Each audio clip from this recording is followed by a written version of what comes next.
Hey LBC, this is Chuck Reeves, one of the pastors here.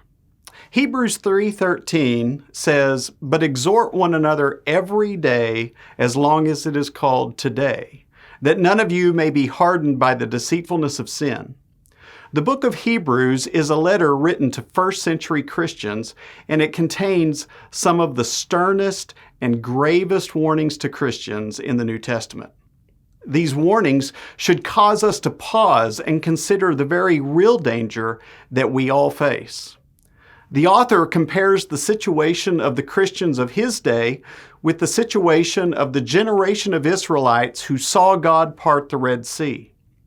He compares his generation of Christians to the generation of Israelites that were sentenced to die in the wilderness because they did not believe that God could conquer the Canaanites.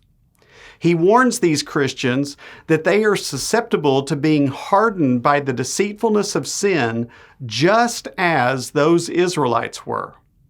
See, sin is deceitful, which means that we don't know when sin is having its way with us. Let me say that again. Sin is deceitful, and that means we don't know when it is having its way with us. Because sin is deceitful, the author instructs Christians to be in each other's business. Our relationships should be such that we recognize where each other is being deceived, and we should have the liberty to confront each other when we see this. We need each other. You have sin in your life right now that you can't see. It's the nature of sin to deceive.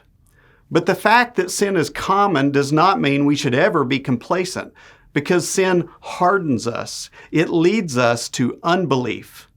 Because of the nature of sin, God says it is important for the church to gather together physically and to know each other so we can guard each other from the dangers of sin. Now we know that at a church the size of LBC, it's easy to come to church without actually participating. So are you participating? Let me ask the question slightly differently. Are you discipling and praying for others? And is there someone in the church discipling and praying for you? I hope you'll read through the attached devotional and further consider the way you're participating with your church family.